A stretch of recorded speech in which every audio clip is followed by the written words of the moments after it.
दोस्तों, आज विश्व की दो सबसे खतरनाक टीम भारत और साउथ अफ्रीका के बीच दूसरा वनडे मुकाबला खेला गया और यह मैच बेहद ही रोमांचक देखने को मिला।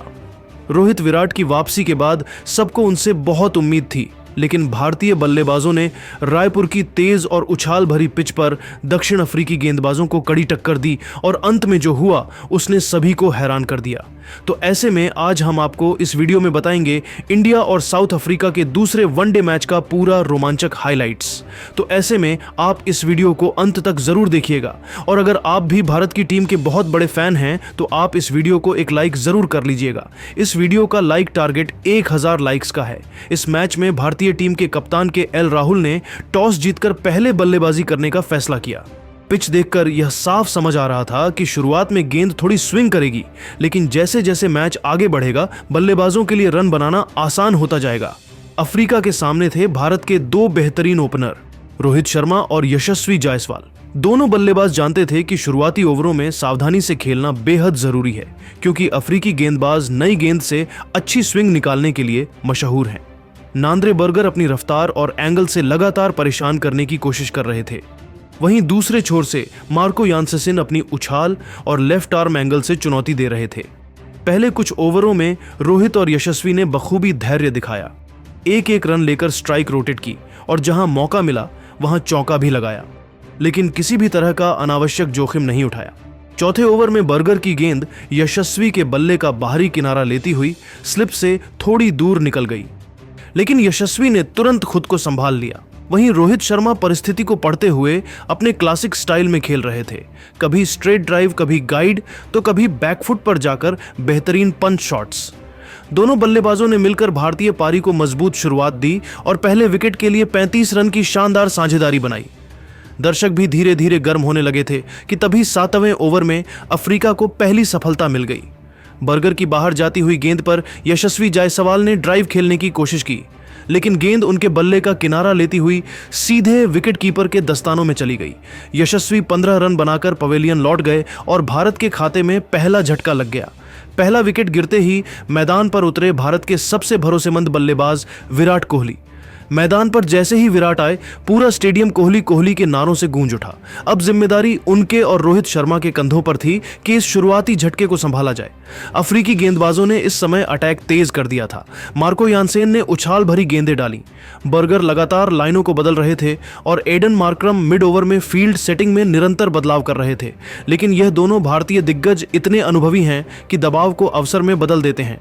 धीरे धीरे दोनों ने रन बनाना शुरू किया। रोहित शर्मा ने तेज गेंदबाजी के सामने अपने टाइमिंग और फुटवर्क का शानदार प्रदर्शन किया। वहीं विराट कोहली ने अपने क्लासिक कवर ड्राइव और स्ट्रेट ड्राइव से सभी का दिल जीत लिया। 10वें ओवर तक भारत ने एक विकेट पर 65 से ज्यादा रन बना लिए थे और रन रेट भी अच्छी तरह टिक चुका था। जैसे जैसे ओवर आगे बढ़ते गए रोहित और विराट की जोड़ी अफ्रीका के गेंदबाजों को थकाने लगी। कॉर्बिन बोश और ऑन्टनील बैटमैन को मिड ओवर्स में अटैक पर लाया गया, लेकिन इन दोनों दिग्गजों ने उन्हें भी आसानी से खेल लिया।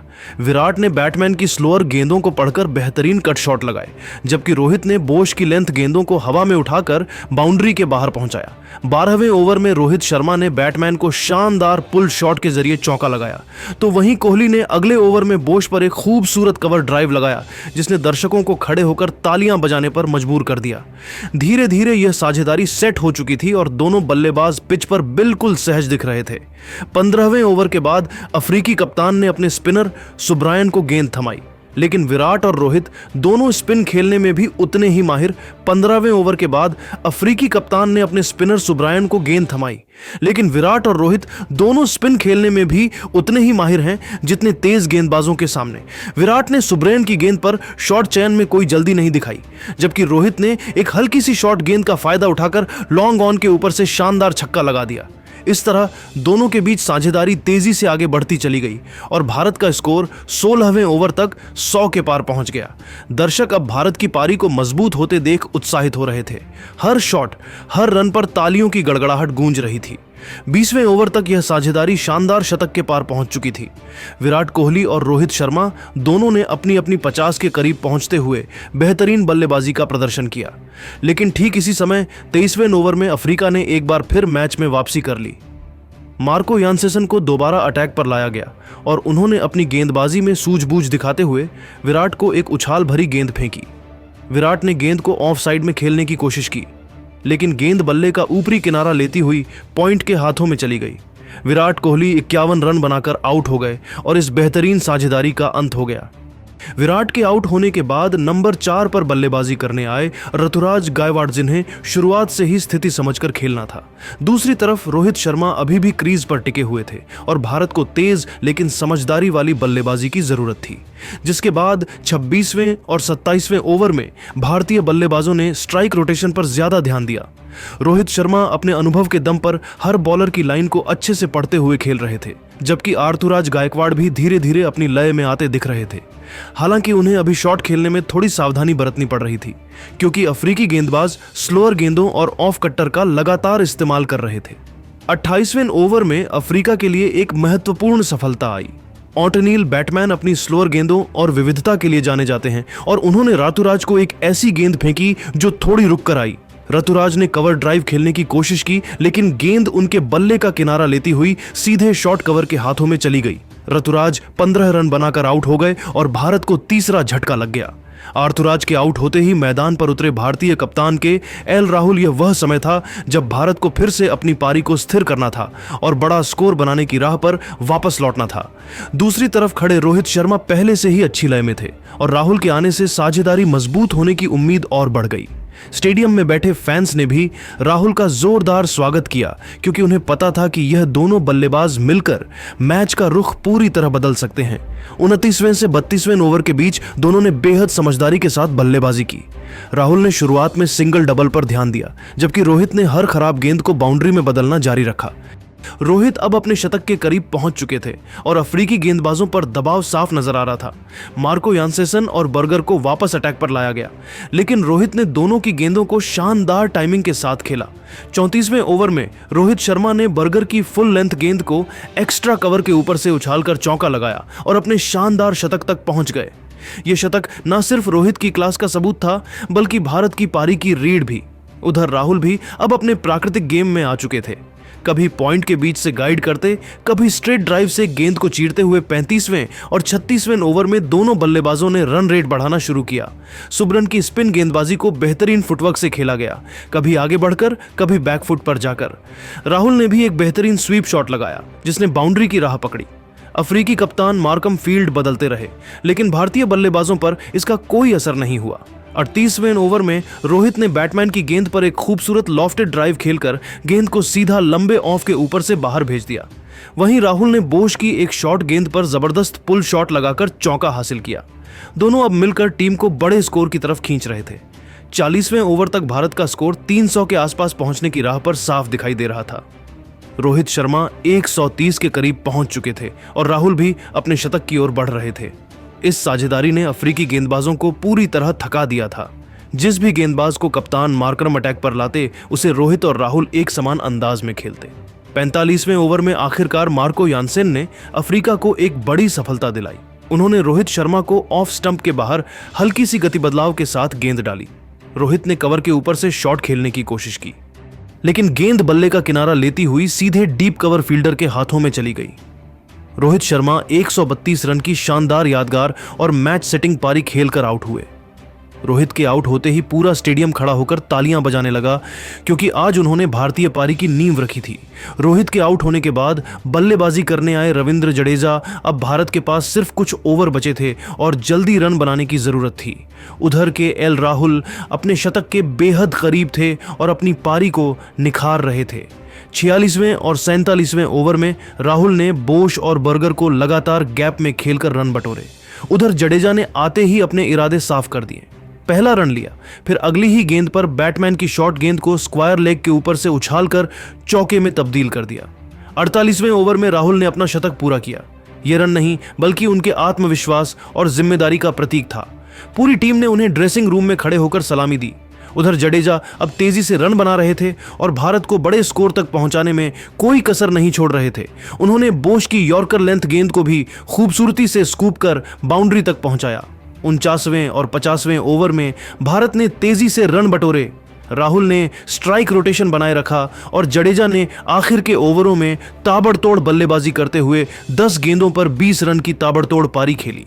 उनके शॉट्स में ताकत, टाइमिंग और मैच की जरूरत तीनों का बेहतरीन मेल था। अंतिम गेंद तक भारत का दबदबा कायम रहा और 50 ओवर पूरे होने पर भारतीय टीम ने 4 विकेट के नुकसान पर कुल 365 रन का विशाल स्कोर खड़ा कर दिया।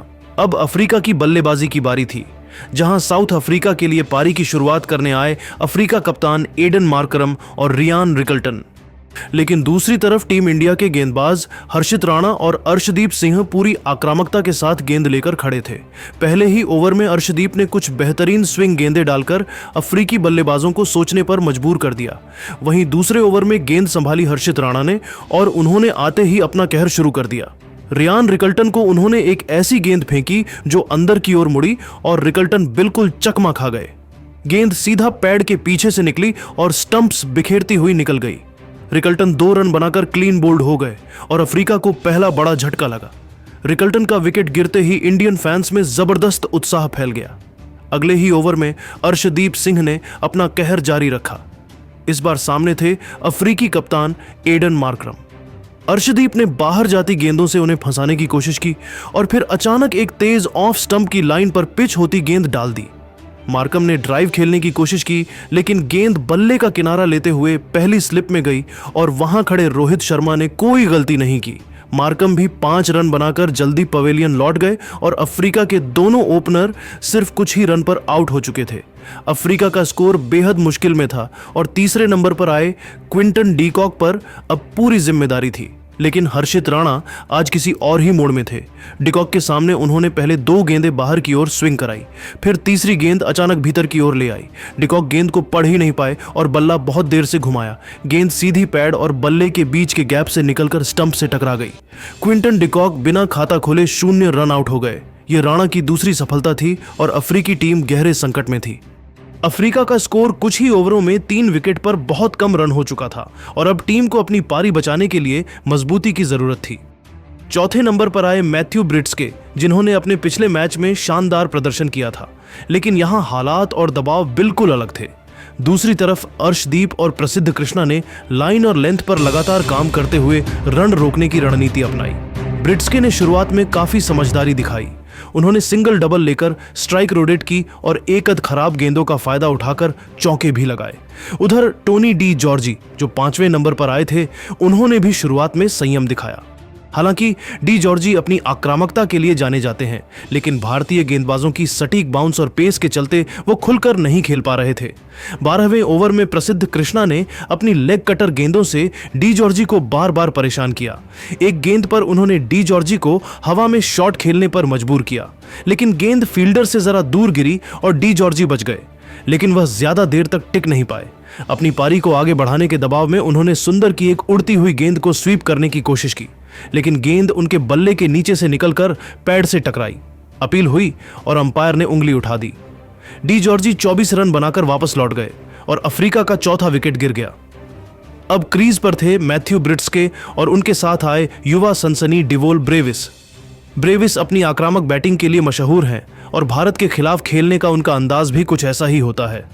उन्होंने आते ही कुलदीप यादव के खिलाफ एक शानदार डाउन ग्राउंड छक्का लगाया। स्टेडियम में अफ्रीकी फैंस की उम्मीदें फिर से जाग उठी। ब्रिट्सके और ब्रेविस के बीच पारी को दोबारा खड़ा करने की साझेदारी शुरू हुई। दोनों ने इंडियन स्पिन अटैक के सामने घुटने नहीं टेके।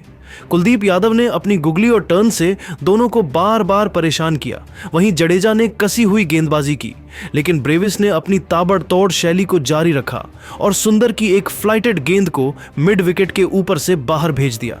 20वें से 30वें ओवर के बीच अफ्रीका ने तेजी से रन बनाए।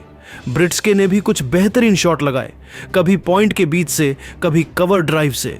उनकी पारी संतुलन और शांति से भरी हुई थी। अफ्रीका का स्कोर अब धीरे धीरे 200 के आसपास पहुंचने का संकेत देने लगा था, लेकिन कुलदीप यादव कोई भी साझेदारी ज्यादा देर तक नहीं चलने देना चाहते थे। 36वें ओवर में उन्होंने एक शानदार गुगली फेंकी जो ब्रेविस की बल्लेबाजी को चकमा दे गई। ब्रेविस गेंद को पढ़ ही नहीं पाए और गेंद सीधे उनके ऑफ स्टंप पर जा लगी। ब्रेविस की 60 रन की पारी खत्म हुई और अफ्रीका को एक और बड़ा झटका लगा। अब मैदान पर उतरे मार्को यानसेन। गेंद से कमाल करने वाले यानसेन बल्ले से भी ताबड़तोड़ शॉट खेलने का दम रखते हैं। उन्होंने आते ही जडेजा की एक गेंद को स्वीप कर तेज चौका लगाया। उधर ब्रिट्स के अपने अर्धशतक के करीब पहुंचकर और आत्मविश्वास के साथ खेलने लगे, लेकिन अफ्रीका की उम्मीदों को झटका तब लगा जब वॉशिंगटन सुंदर ने यानसेन को एक बैक ऑफ लेंथ गेंद डाली, जिस पर यानसेन ने जोरदार पुल की कोशिश की, लेकिन गेंद हल्का सा उछली और सीधी डीप मिड विकेट फील्डर के हाथों में चली गई। यानसेन 12 रन बनाकर आउट हुए और अफ्रीका का छठा विकेट गिरा। कॉर्बिन बोश 7वें नंबर पर बल्लेबाजी करने आए। बोश ने भी शुरुआत में रन बटोरे और ब्रिट्सके का साथ देने की कोशिश की। कुछ ओवरों तक दोनों ने अच्छी साझेदारी निभाई। बोश ने कुलदीप की फ्लाइटेड गेंद पर एक बेहतरीन छक्का लगाया और फिर सुंदर की गेंद पर स्कूप शॉट से चौका भी निकाला। लेकिन जब लगता था कि अफ्रीका मैच में वापसी कर रही है, तभी प्रसिद्ध कृष्णा ने बोश को एक आउटस्विंग पर फंसाया। बोश का बल्ला गेंद से थोड़ा पीछे रह गया और गेंद सीधी स्लिप में चली गई। बोश भी 18 रन बनाकर पवेलियन लौट गए और अफ्रीका का 7वां विकेट गिर गया। आखिरी ओवरों में ब्रिट्सके ने अपनी अर्धशतकीय पारी को बड़े स्कोर में बदलने की कोशिश की, लेकिन भारतीय 18 रन बनाकर पवेलियन लौट गए और अफ्रीका का 7वां विकेट गिर गया। आखिरी ओवरों में ब्रिट्सके ने अपनी अर्धशतकीय पारी को बड़े स्कोर में बदलने की कोशिश की, लेकिन भारतीय गेंदबाजों ने उन्हें खुलकर खेलने का मौका नहीं दिया। उधर सुब्रायन आए, लेकिन वो भी सिर्फ स्ट्राइक रोटेट करने तक ही सीमित रह गए। इस तरह से अंत में अफ्रीका की टीम 50 ओवरों में 7 विकेट के नुकसान पर कुल 320 रन ही बना पाई और भारत ने इस मैच को 45 रनों से जीतकर सीरीज में 2-0 की बढ़त हासिल कर ली। तो दोस्तों, आपके हिसाब से भारत की इस जीत का असली हीरो कौन है? अपनी राय कमेंट में जरूर बताइएगा।